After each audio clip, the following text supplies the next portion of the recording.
My wife planted a package in my suitcase. Sweet secret for you. I slipped it into her assistant's luggage instead. At the security checkpoint, she lost her mind. But before I begin, please like and subscribe to the channel. And we'd love to hear which part of the world are you joining us from. Let us know. Now, let's dive into today's story. The kitchen faucet had been dripping for 3 days, and Walter Callahan was under the sink with a wrench in his hand. The cabinet smelled like old wood and dish soap. A cold drop landed on his wrist. He turned the fitting a quarter inch, waited, listened. The dripping stopped. He stayed there a moment longer, flat on his back on the tile, looking up at the pipe he had just saved. $12 in parts. A new faucet would have cost $200. That was how Walter thought about almost everything. He slid out, sat up, and wiped his hands on a rag he kept folded in the drawer beside the stove. Outside the window over the sink, the creek behind the house caught the last light of the evening. Willow Creek ran shallow and slow through a strip of woods that separated their street from the next one over. In the summer, Walter could hear it from the back porch. In the winter, when the leaves were gone, he could see all the way through the trees to the Hendersons' porch light. He had lived in that house for 11 of his 12 years of marriage. It sat outside Asheville, North Carolina, 2 stories, gray siding, a gravel patch beside the garage where he parked the truck he used for work. The house was paid for. He had made the last payment 14 months earlier, and he had not told anyone about it except Nancy. He had come home that day with a bottle of cheap champagne and 2 paper cups because he had not wanted to make a big thing of it. The SUV in the driveway was paid for too. The savings had grown slowly, the way savings grow when a man works as a regional equipment manager and does not gamble, does not lease, and does not buy things he cannot explain. Walter kept receipts, not in a shoebox, in labeled folders, in a 2-drawer cabinet in the home office, sorted by year. Nancy had laughed about that once early on, when the laugh was still warm. He was still wearing the watch she had given him for their 10th anniversary. The band had cracked on one side. He had repaired it with a leather punch and a spare pin instead of replacing it. He had believed, for 12 years, that his marriage was ordinary. Ordinary was the word he used in his own head, and he had always meant it as a compliment. Ordinary meant nobody screaming. Ordinary meant knowing what Tuesday would look like. Ordinary meant a woman who left the porch light on for him when he drove back late from a job site in Greenville. He heard the garage door rattle up. Walter checked the clock on the microwave. 6:50. He put the wrench back in the drawer where it belonged and stood at the counter, waiting. Nancy came in with her keys in one hand and her phone in the other, and the phone went face down on the counter before she said a word. "Traffic," she said. "You eat." I grabbed something. She was 39. She had cut her hair shorter that spring, and she had started wearing a perfume he did not recognize, something sharper than the one he used to buy her at Christmas.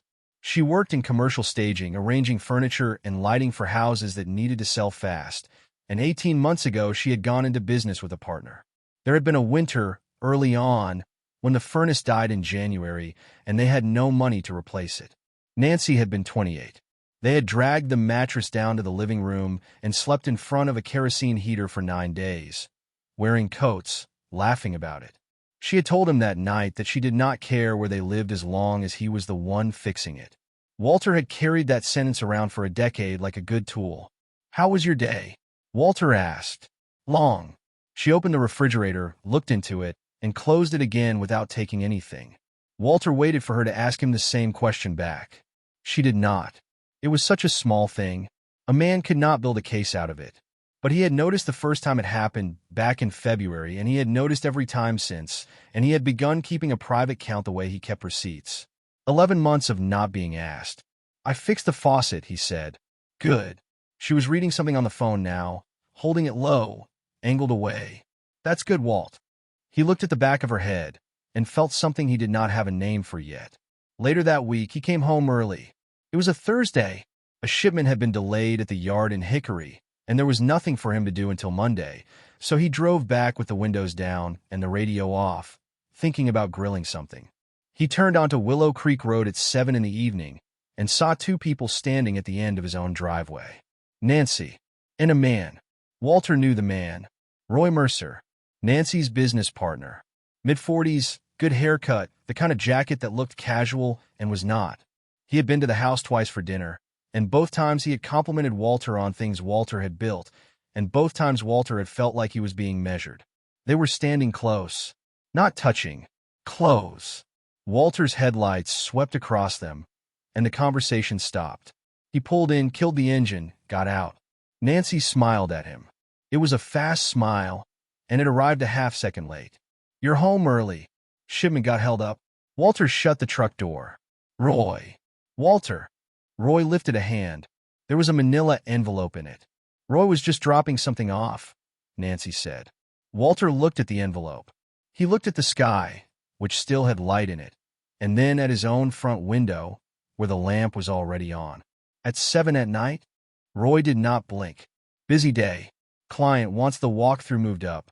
He tapped the envelope against his palm twice, then handed it to Nancy. "Anyway, I'll let you two eat." He walked to a black sedan parked on the street, not in the driveway, which Walter also noticed. Nancy watched the car pull away. Then she turned toward the house. "Are you hungry?" she said. "I asked you a question." "You asked Roy a question." She laughed, and it came out thin. He answered it. Walter stood in his driveway with the gravel under his boots and the smell of cut grass coming off the neighbor's lawn, and he made a decision he did not announce. He would not accuse her. Not because he was afraid.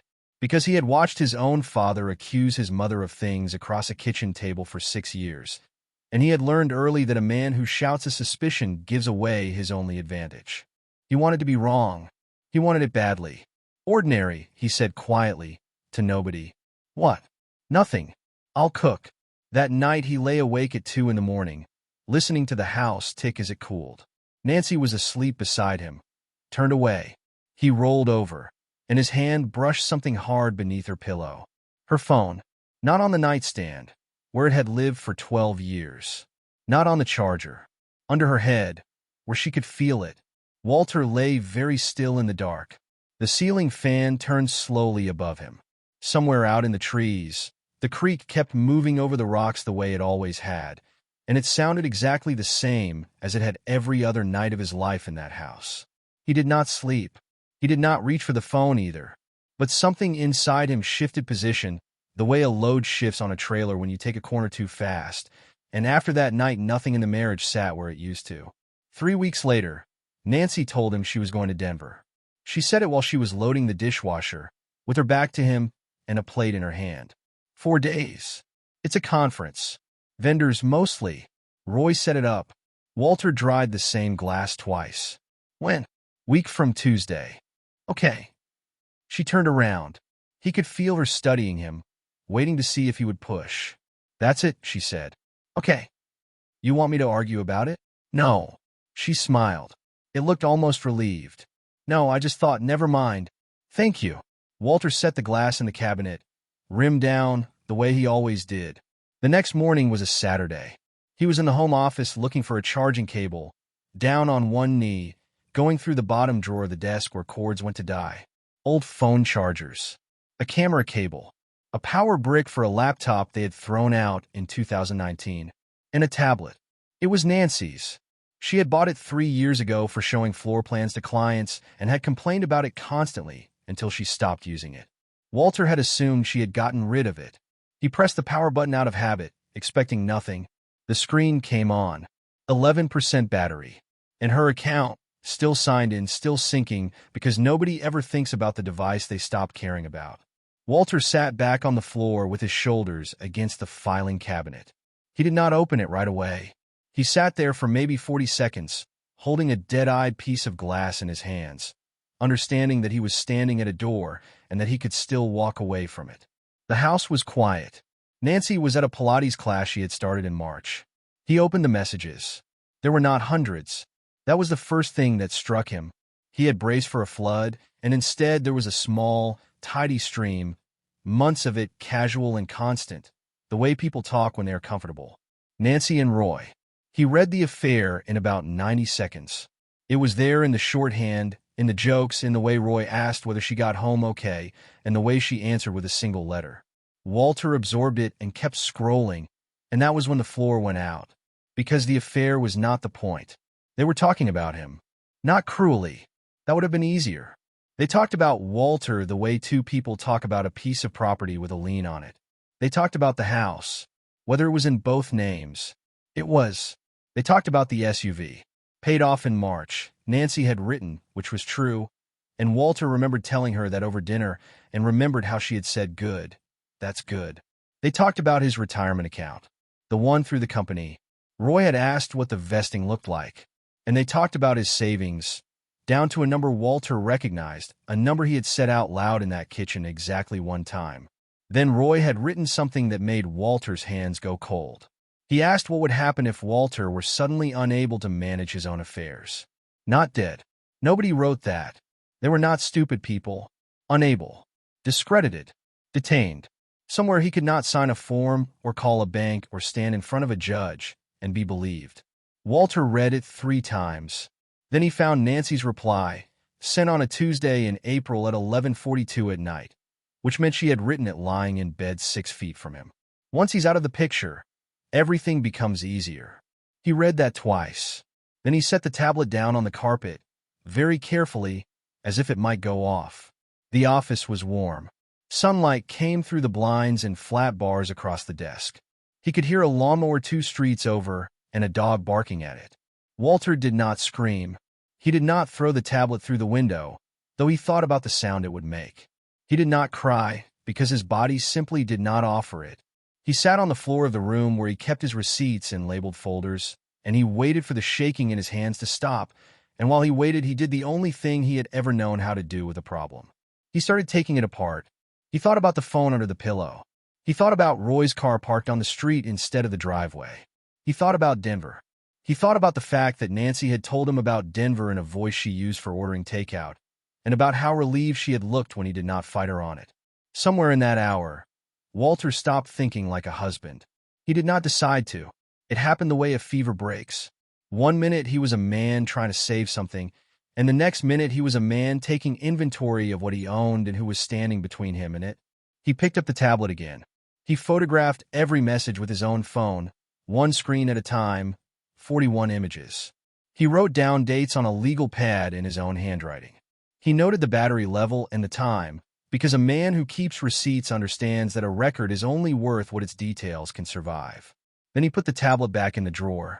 He put it under the same tangle of cords at the same angle, with the camera cable across the corner exactly where it had been. He closed the drawer. That evening, Nancy came home with a smoothie and told him about a woman in her class who had fainted. Walter listened. He asked 2 questions. He was good at it. That surprised him a little, and it did not feel good. Later, in bed, she reached back in the dark and put her hand on his arm, the way she had done 1,000 times. Walter did not move away. He lay there with her hand on him and thought about the word unable, and about how quiet a person has to be to survive the next 2 weeks. The morning of the Denver trip, the house woke up wrong. Nancy was up before the alarm. Walter heard her in the kitchen at 5:15, running the coffee grinder, opening and closing the same cabinet twice. He had not slept much in 9 days. He had gotten used to it. He came downstairs in a t-shirt and found her already dressed, hair done, mug in hand, watching the window over the sink where there was nothing to see but dark. "You're early," he said. "Couldn't sleep." She smiled at him. It was warm. That was the part he could not get used to. In 9 days, she had not been cold to him once. She had been affectionate in a way she had not been in a year, and every kind thing she did landed on him like a hand on the back of the neck. Walter's suitcase was open on the dining room table. He stopped.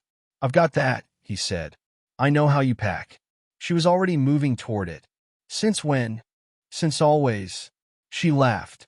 It was a real laugh, easy, and Walter felt the skin tighten across his shoulders. "You roll everything into little logs like you're going to war. It's a 4-day trip, Walt. You're allowed to bring a second pair of shoes." He stood in the doorway with his arms folded and let her do it. He watched her hands. Shirts folded flat, not rolled. Socks in the corner.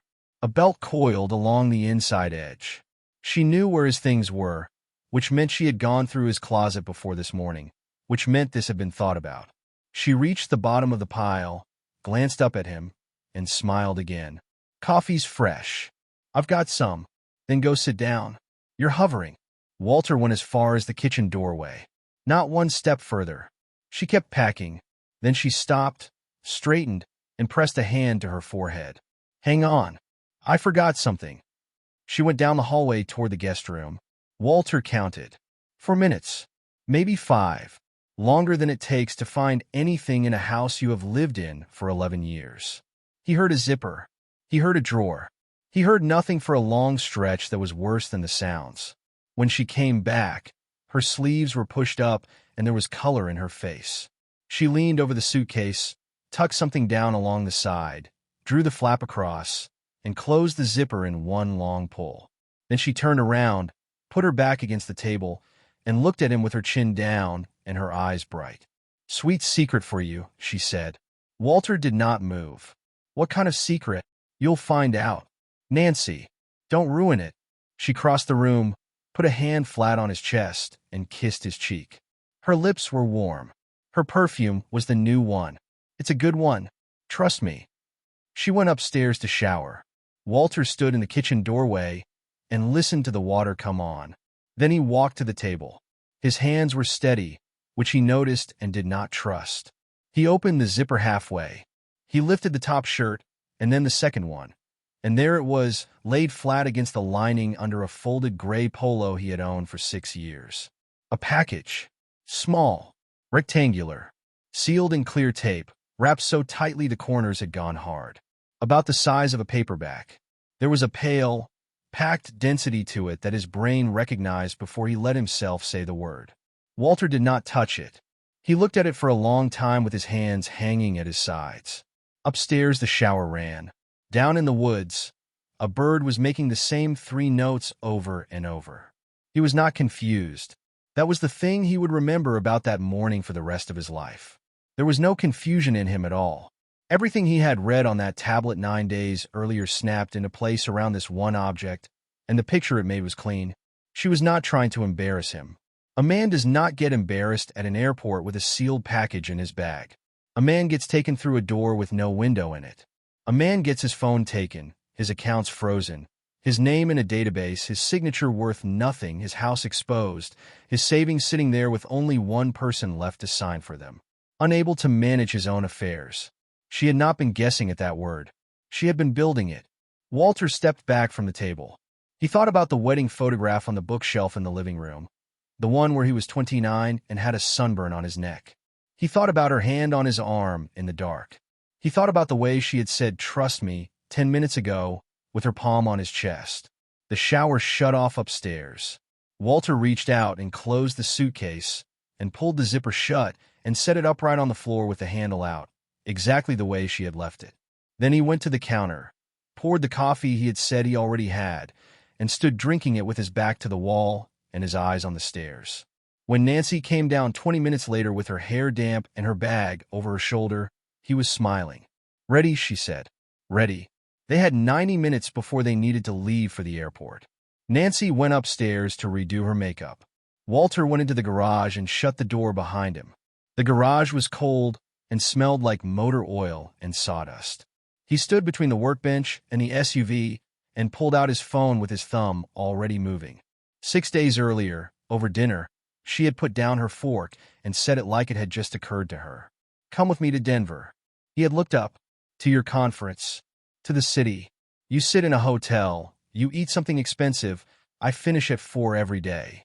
She had reached across and squeezed his fingers. "When was the last time we went anywhere?" Walter had said yes that night. Of course he had. He had already read the tablet by then, and the invitation had told him more than 9 days of watching her had. They needed him at an airport. He set the phone on the workbench and made himself go slowly. Photographs first. He went back inside, past the stairs, listening for the hairdryer. It was running.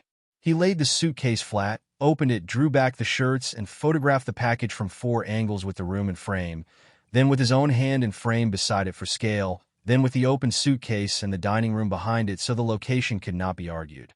He wrote the time on the same legal pad he had used before. He wrote the date.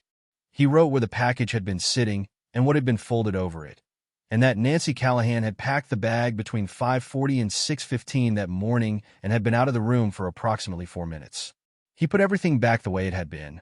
Then he went out to the garage again and called a lawyer. Dennis Whitaker had handled a boundary dispute for Walter's brother 2 years earlier. He answered on the fourth ring at 7:40 in the morning, sounding like a man in a kitchen. Walter told him in under 2 minutes. The messages, the tablet, the trip, the package.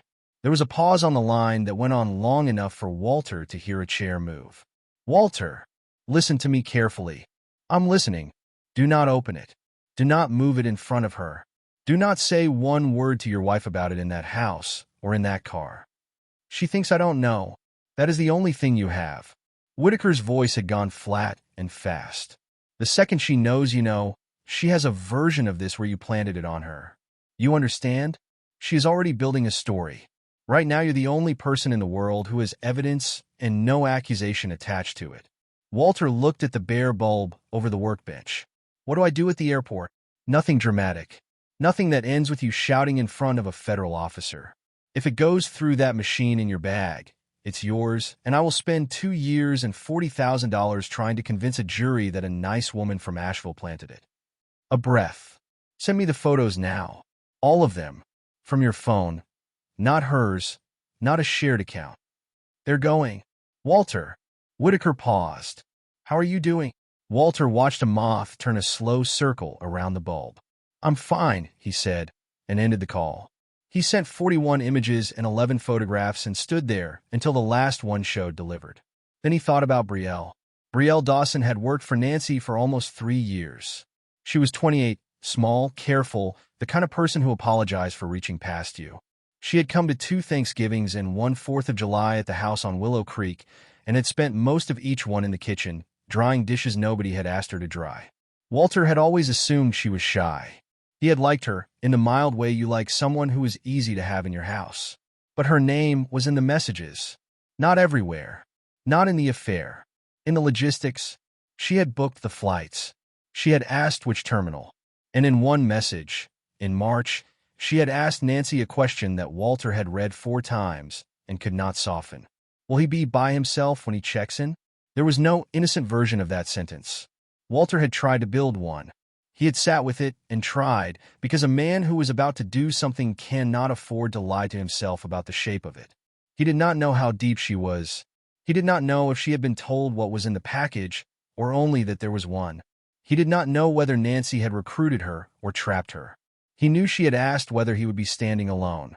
Nancy came out to the garage at 8:10 with her sunglasses already on. Whitaker's brother, Walter said, holding up his phone, wants to buy the trailer. Sell it, she said. They loaded the SUV. Walter carried his own suitcase out and put it in the back on the left side, next to Nancy's hardshell and Brielle's soft gray bag, which they picked up outside her apartment complex 20 minutes later. Brielle got in the back seat and said good morning to both of them, and then almost nothing else for 40 miles. Walter watched her in the mirror twice. She was chewing the inside of her cheek and looking out the window at nothing, and her hands were folded in her lap, so tightly the knuckles had gone pale. At the airport, they parked in the long-term deck and rolled 3 bags across the crosswalk in the wet morning air. The terminal doors slid open and pushed out that particular airport smell, cold air, and cleaning solution and coffee. They checked in. They got their passes. They joined the line for security, which was long and moving in short shuffles. Nancy stood beside him with her arm through his. Everything okay? She asked. She was watching his face, not glancing, watching. Perfect, Walter said. She squeezed his arm. You seem nervous. Walter turned his head and looked directly at her. Should I be? For half a second, the smile went off her face like a light going out. He saw it.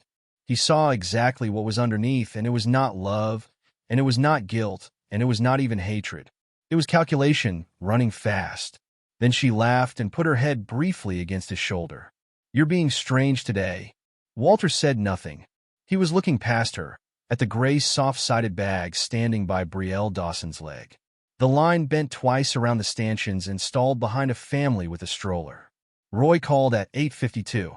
Walter knew because Nancy's phone lit in her hand, and she looked at it, and her whole posture changed. I have to take this. It's the Charlotte walkthrough. She stepped out of the line, pushing back toward the wall of windows near the ticketing counters. already talking. No, tell them the staging is scheduled for. Brielle went with her.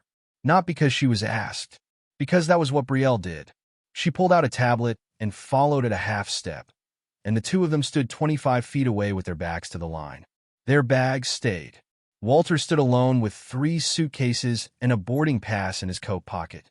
He did not think it through in that moment. He had thought it through in the garage at 7:40 in the morning and again in the car on I-26 with his hands at 10 and 2, and he had arrived at the only 2 options a man had. He could leave the package in his own bag and put his life in the hands of a machine, or he could not. Whitaker's voice was still in his ear. Nothing dramatic. Nothing that ends with you shouting. But Whitaker had also said the sentence that mattered more, and had probably not realized he was saying it. If it goes through that machine in your bag, it's yours. There was a third option. Walter had looked at it too. He could step out of line, walk to the nearest officer, and hand over the whole thing. He had run that one all the way to the end. A man walks up to security with a sealed package he says his wife hid in his luggage. Nobody in that building knows him. His wife is standing 40 feet away with a witness who has worked for her for 3 years, and both of them will say the same thing. And they will say it calmly, and they will say it first if he gives them the chance. He had spent 9 days learning what Nancy could do with a calm voice. The line moved forward 6 feet. Walter crouched down beside his own suitcase like a man checking a tag. His pulse was in his throat. The terminal noise went far away and came back. He could hear the bin conveyor rattling ahead, and a woman on a phone behind him telling someone she loved them. He unzipped his bag, 8 inches.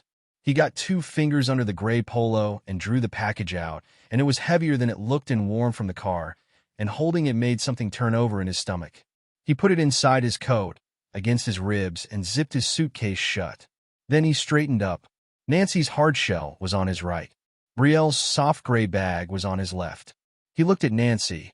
She was 30 feet away, one hand pressed to her free ear, laughing at something Roy had said. Every part of him wanted to put it in her bag. It would have been clean. It would have been fair in the crude way that word gets used. She had built the thing. She had bought the 4 days. She had folded his shirts flat with her own hands and told him it was a sweet secret. But Walter had spent his whole life taking things apart before he touched them, and he could see how that ended too. Nancy's bag was a hard shell she had checked in her own name and had never once been out of her sight in a way anyone could prove. She would stand there and say her husband had been acting strangely for weeks, and she would have a witness who had been beside her the entire morning. Brielle's bag was different. Brielle had asked whether he would be by himself. Brielle had booked the flights and confirmed the terminal and stood in that line with her knuckles white. Walter did not know how much she knew. He knew that whatever she knew, she had chosen to stand where she was standing. He thought about the shirts folded flat. He thought about the words on a screen at 11:42 at night. Once he's out of the picture. He knelt, opened the gray bag's outer flap, and pushed the package down into the middle of it, under a rolled cardigan, deep, where his own hand had been an hour earlier in his own house. He closed the flap. He set the bag upright at the same angle. Then he stepped away and looked at the departures board. His heart was going so hard he could feel it against the fabric of his shirt. There was a sharp, metallic taste in the back of his mouth. He had crossed a line. He knew that. He would know it for the rest of his life, and he would not be able to make it a smaller line by explaining it well. But he also knew where he had been standing when the morning started. He had been standing exactly where Brielle Dawson was about to stand. That spot had been chosen for him, bought for him, reserved weeks in advance by 3 people who had discussed his savings and his house and his retirement account and had decided that the tedious solution was a man who could not sign his own name. Walter did not feel triumphant. He did not smile. He put his hands in his coat pockets so nobody would see them, and he waited. Nancy came back into line at 9:04, sliding under the strap with an apology to the woman behind them. Sorry. Roy says hello. Does he? Walter said. Brielle came back too, and took hold of the handle of her gray bag, and rolled it forward 2 feet without looking at it. The line moved. They put their shoes in the bins. Walter watched Nancy set her watch and her ring in a small tray. He watched her drop her phone and face down out of pure habit. He watched Brielle fumble with a laptop and apologize to nobody. Walter went through the scanner first. He stood in the glass tube with his hands over his head and his palms open, and for 2 full seconds he thought about nothing at all. He stepped out. An officer waved him along. He collected his bin, put his shoes on standing up, and moved to the metal table at the end where people repack themselves. There was a moment there, threading his belt back through the loops, when the full weight of it reached him. If he had been wrong about the tablet, if he had misread one line, if there was some explanation he had never thought of, then he had just put a sealed package into the luggage of a woman who had done nothing. He held on to the edge of the table and made himself go back through it. The savings number. The word unable. Will he be by himself when he checks in? The 4 minutes in the hallway. The word sweet secret, said with a hand flat on his chest. He was not wrong. Being certain did not make it lighter. It only made it his. Nancy came through and did the same, checking her phone before her shoes. Brielle came through last. The check bags had gone their own way. But the soft gray bag was a carry-on, and it had gone into the belt, and Walter had known that when he chose it. The belt stopped. The operator leaned toward her screen and did not look up. She said something into her shoulder radio. A second officer came over and looked at the same screen, and then a third. A man in a blue uniform pulled the gray bag off the rollers and set it on the stainless table. Whose bag is this? The sounds of the checkpoint kept going. Bins clattering. A child crying somewhere behind them. Somebody's belt buckle hitting the plastic. Brielle Dawson raised her hand about 6 inches, like a student who was not sure of the answer.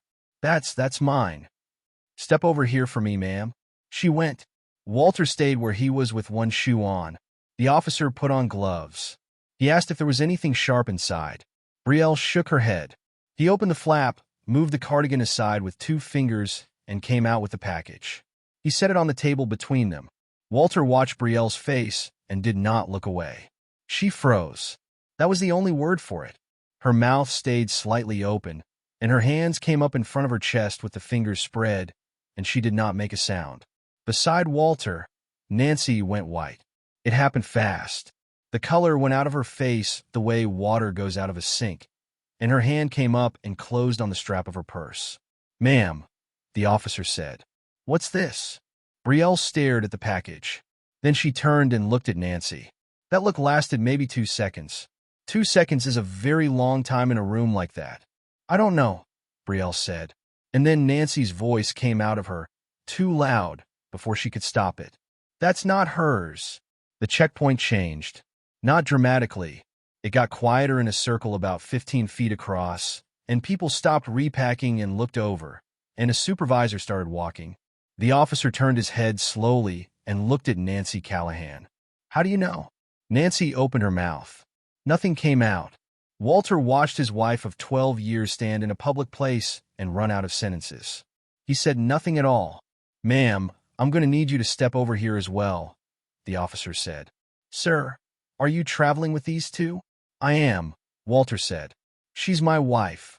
"Then I'll need you too." They were walked to the side, past the stanchions, to a bare area near a door with no window in it, and Walter thought about how close he had come to walking through that door himself, and how it would have been him standing there with his hands out and his mouth open and nobody in the world who believed him. Brielle was crying now, not loudly.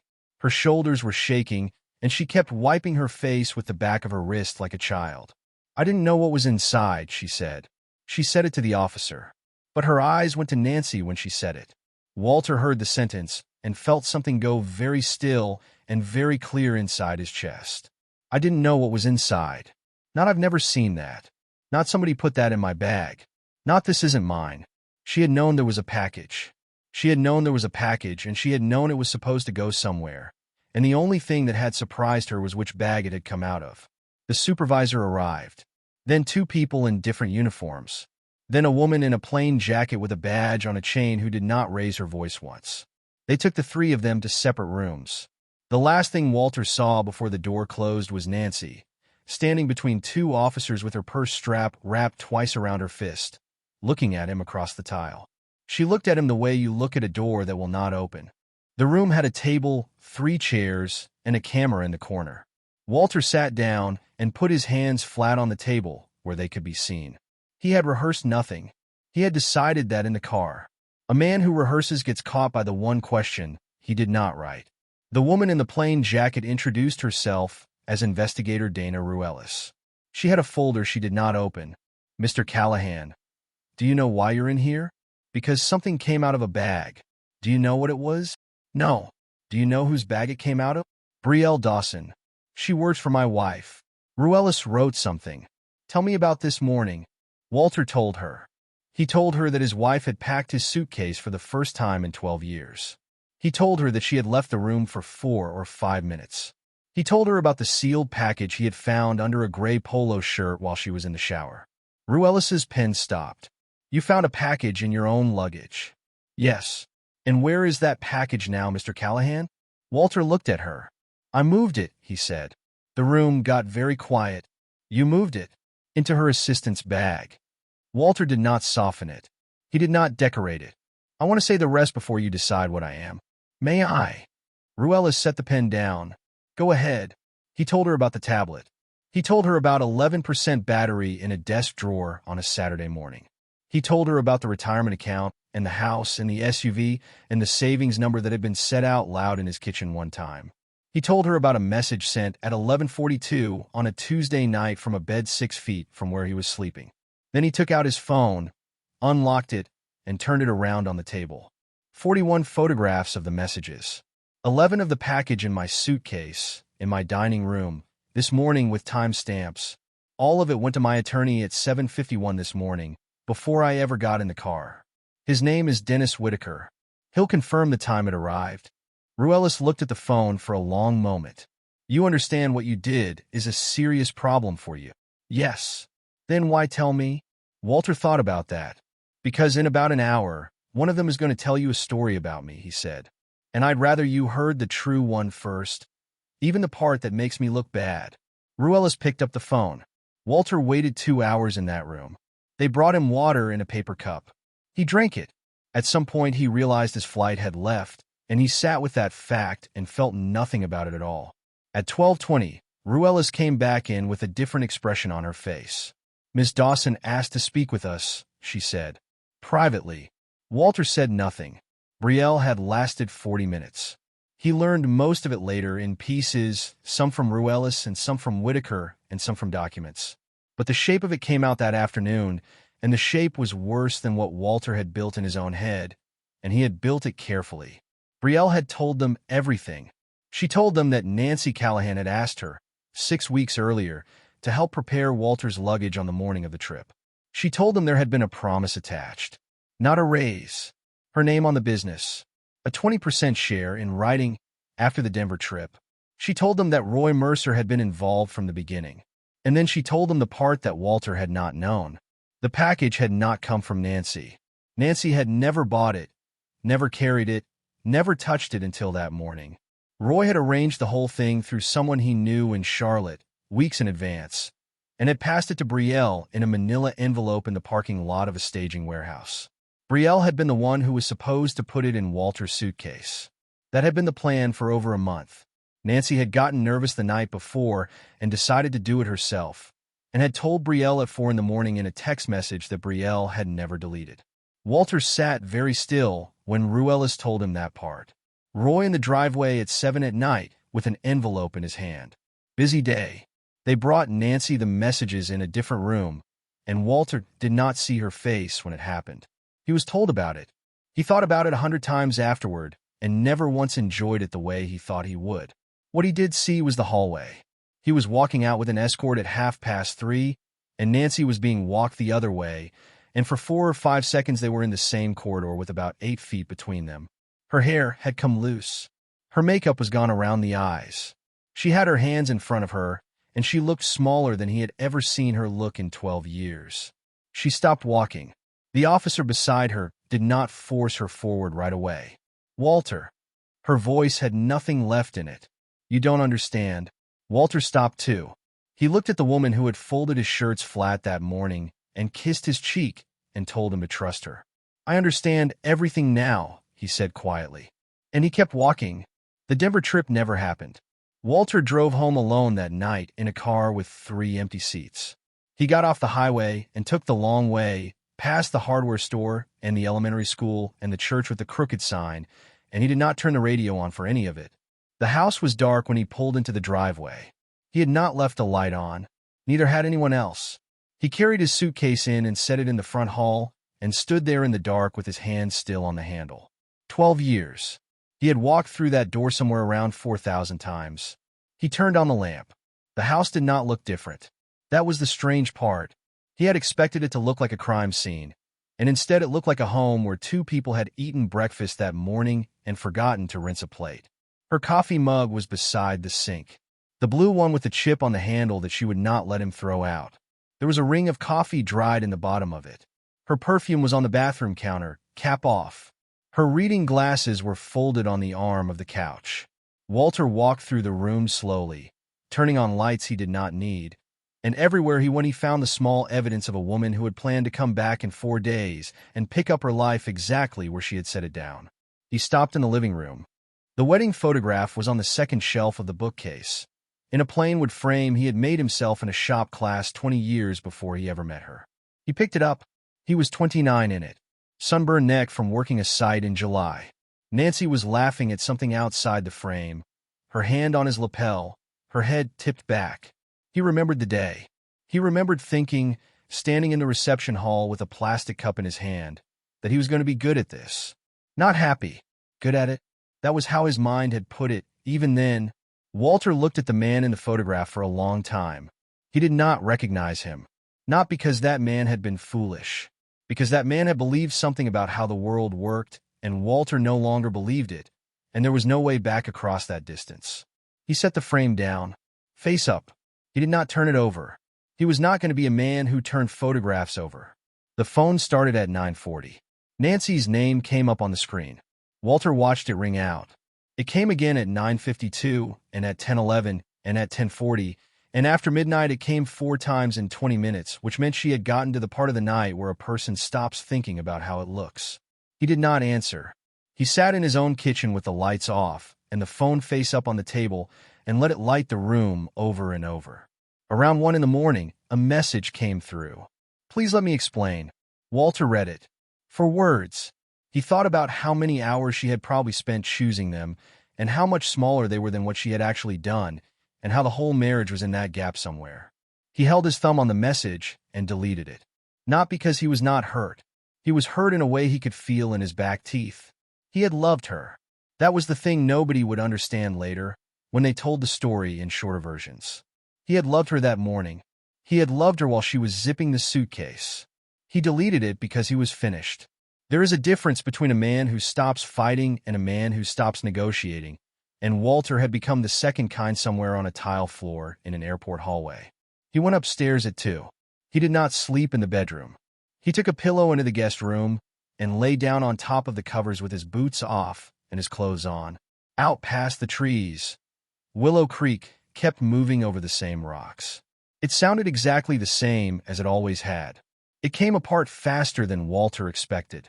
Whitaker called it a chain reaction and said he had seen it maybe 4 times in 30 years, and that it always went the same way. 3 people build something together in the dark. The moment light hits it, every one of them assumes the other 2 are already talking. Roy went first. He blamed Nancy. According to what came back through the lawyers, he told investigators that Nancy Callahan had come to him 9 months earlier with a problem about her husband and his assets, that he had been sympathetic, that he had made an unfortunate introduction and nothing more, and that he had assumed she was joking about the rest. Nancy blamed Brielle. She said her assistant had been unstable, had misunderstood a conversation, had acted alone out of some misplaced loyalty.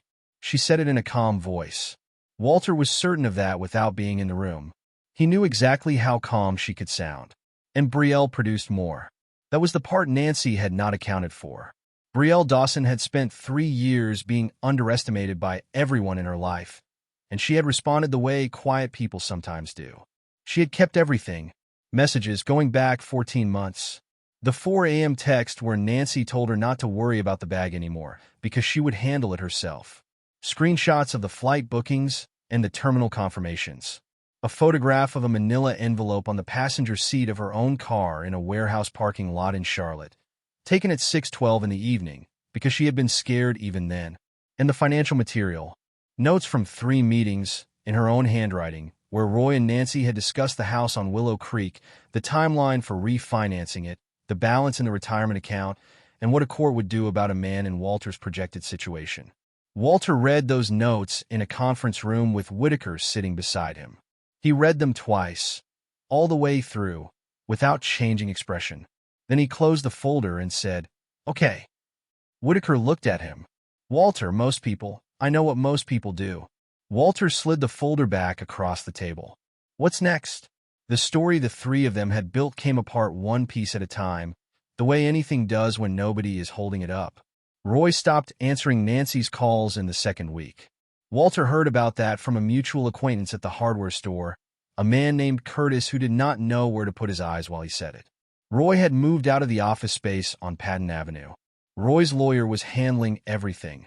Roy had a wife, it turned out, in a different county, which Nancy had known and had apparently decided was not a problem. She came to the house on a Sunday in October. Walter heard the car and knew before he looked. The SUV was still registered to both of them and still had the dent in the rear panel from a shopping cart in 2021. He went to the front door and did not open it. Nancy climbed the porch steps in the rain, in a coat with the collar turned up, and stopped a foot from the glass. She had lost weight. Her face was thinner and older, and she had stopped covering the gray at her temple. "Walter." He stood behind the locked door with his hand on the frame. "Please," she said. "You shouldn't be here." "I know." She wiped her face with the heel of her hand. The rain was coming off the porch roof in a thin line behind her. "I know that. I can't do this through lawyers. I can't do this on paper.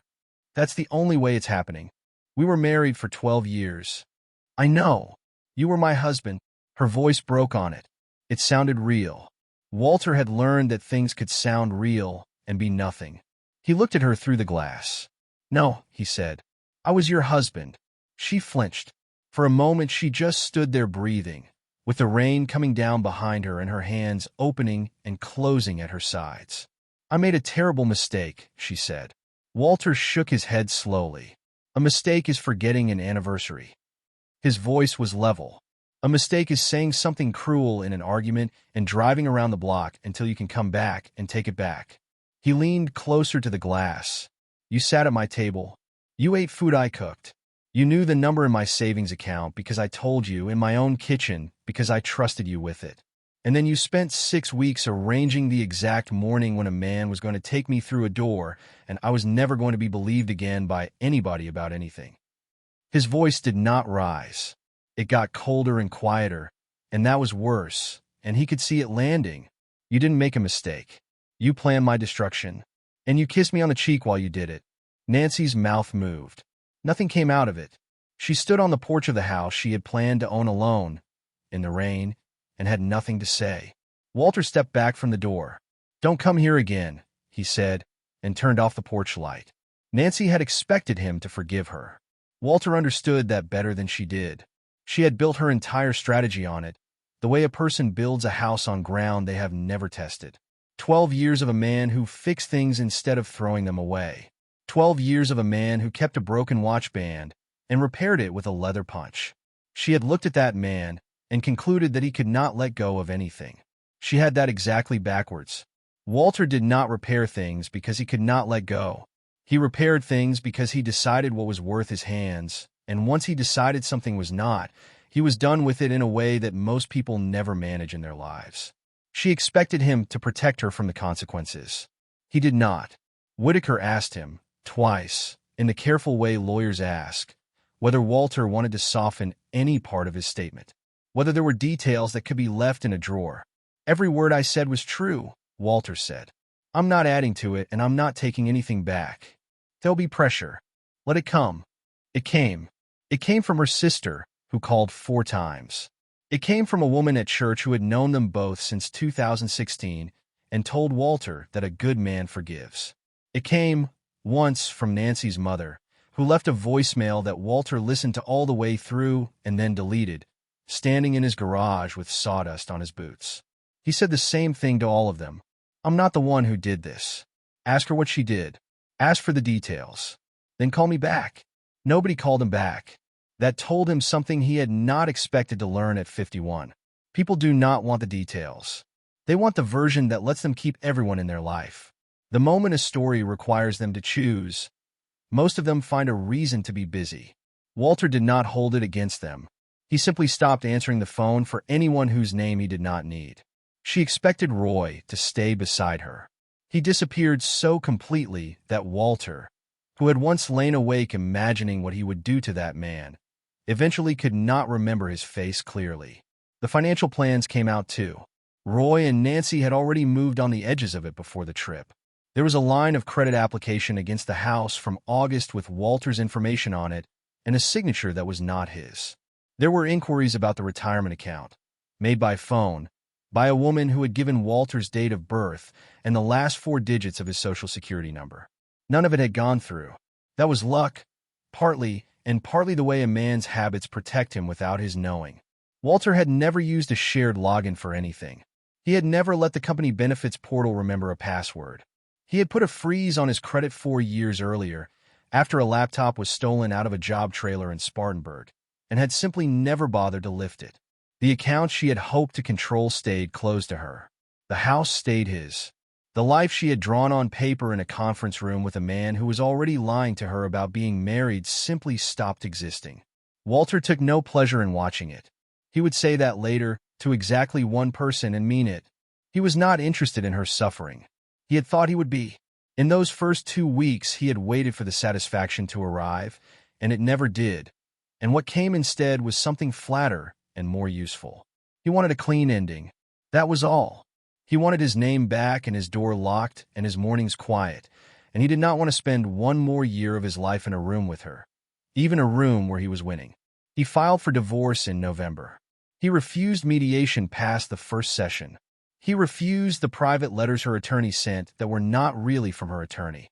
He refused 3 separate attempts to revise the story into something with more gray in it, where 2 people had drifted and 1 had panicked. "She'll want to renegotiate history," Whitaker said. "They always do. It costs them nothing to try." "It costs me something to listen," Walter said. "Don't put me in a room with her." But there was one room he could not avoid. It was February, the final meeting. A conference table, 4 chairs, 2 attorneys, and a stack of paper with tabs on it. Nancy came in wearing a gray sweater he had never seen. Her hands were bare. She had stopped wearing the ring sometime in December, and Walter noticed and felt nothing. They went through it page by page for 50 minutes. House, vehicle, retirement, household contents. She signed everything without argument, which surprised her lawyer more than it surprised Walter. At the end, she capped the pen and set it down and looked across the table at him. "Can I ask you something?" Her attorney touched her arm. She ignored it. "Ask," Walter said. "After everything we've been through." She stopped and started again, and her voice was steady now in a way it had not been on that porch. "After 12 years, don't you think I deserve another chance?" The room was quiet. Somewhere down the hall a printer was running. Walter looked at her for several seconds. He looked at her long enough for her to start to hope. He watched it happen. He watched her shoulders come up half an inch, watched her eyes move across his face looking for the man who repaired things. "No," he said. Nancy's face broke. She started crying, and this time Walter did not question whether it was real. He thought it probably was. He thought a person could plan another person's ruin and still cry when the bill arrived, and that both things could be true at once, and that neither of them was his problem anymore. He put his hands on the table. "I gave you 12 years, he said. "Every one of them. I gave you a house I paid off and a name that meant something in this county and a man who never once lied to you about anything, including the things that made me look small." His voice stayed level. "You threw them away. Not in a moment. Not in a bad night. You threw them away slowly, in writing, over 6 weeks, with a calendar." He stood up and picked up his coat. "I won't give you another 12 minutes. He walked out and did not look back, and the door closed behind him with a soft click that he would remember longer than anything she said. 6 months later, Walter moved into a smaller house near Lake Lure. It was 2 bedrooms and a screened porch on a slope above the water, 40 minutes from where he had lived before. The kitchen was too small. The back steps needed work. The previous owner had painted over a window latch, and Walter spent a whole Saturday scraping it clean with a razor blade because that was the kind of afternoon he liked. He did not buy anything expensive. He kept the old SUV. He kept the same watch, band still repaired, still keeping time. He brought 2 boxes of labeled folders and set the cabinet up in the second bedroom against the wall. He did not celebrate. There was no dinner, no drink, no post about a new chapter. A man who has been through something real does not need to announce that he survived it. He just started again. He was 51 years old. He got up at 6. He worked. He cooked for 1 and got the portions wrong for 2 months and then got them right. He joined nothing and told almost nobody anything. Some mornings were hard. He would be doing something ordinary, buying a bag of concrete mix or standing in a checkout line, and a thought would come out of nowhere and land on him. She used to like that brand. She would have laughed at this. He let those come and let them go. He did not push them away, and he did not follow them anywhere. On a Saturday morning in September, he took his coffee out to the porch and sat down in a chair he had bought used for $11. The lake was flat. The light was coming across it in a long sheet, moving slowly as the sun climbed, and there was mist sitting in the low places on the far shore. A boat went out somewhere to his right, and he heard the motor before he saw it. The air smelled like water and pine and the last of the summer. His phone buzzed on the arm of the chair. Dennis Whitaker. "It's done," Whitaker said. "Filed and entered this morning. You're officially divorced, Walter." Walter watched a heron lift off the shallows and go low over the water. "Thank you, Dennis. You want to talk about any of it?" "No." Whitaker laughed, short and tired. "I figured. Take care of yourself. You too." He ended the call and set the phone down. He drank some of the coffee. It had gone lukewarm. He drank it anyway. For minutes later, the phone buzzed again. A message. A number he had never removed and had never once used. "I hope someday you can forgive me." Walter looked at the screen. He thought about the suitcase open on the dining room table and the shirts folded flat by hands that knew his closet. He thought about the package under a gray polo shirt, sealed in tape, warm from the car. He thought about a checkpoint and a stainless table and a young woman with her hands spread in front of her chest. He thought about a message sent at 11:42 on a Tuesday night by a woman lying 6 feet from her sleeping husband. He thought about the woman he had believed he married, and about how she had never actually existed, and about how much of his grief had been for a person who was never in the room. Walter turned the phone face down on the arm of the chair. He did not forgive her. Not because he wanted revenge. He had never wanted it, and when it had come anyway, he had felt nothing but tired. He did not forgive her because forgiveness was not required for what came next. That was the thing he had finally understood, somewhere between February and September, sitting alone in rooms getting used to the quiet. For months he had believed Nancy had taken his future from him. He had turned that idea over every night like a stone in his pocket. She had stolen 12 years. She had cost him the house on Willow Creek and the life he had built and the version of himself he had been on his wedding day with a sunburned neck. But she had not taken anything. The house was still his. The savings were still his. The mornings were still his. The work was still there and the hands still worked, and there were probably 30 years left in him. She had only removed herself from it. That was all. She had walked out of his future, and she had done it in the ugliest way a person can, and the future had closed over the space where she had been and kept going. The sun came up over the ridge. The light on the water went from gray to gold and then to plain white. Walter finished the coffee. He stood up, stretched his back, picked up the mug, and carried it inside. He locked the door behind him. The house was quiet. It was the same quiet he had lived in for the last year of his marriage. And it was not the same at all because that quiet had belonged to somebody else and had been full of things he was not being told. This one was just his. He rinsed the mug, set it in the rack, and went to find the razor blade and the window latch he had left on the counter. There was work to do, and the morning was still young, and for the first time in a long time Walter Callahan was not waiting for anything.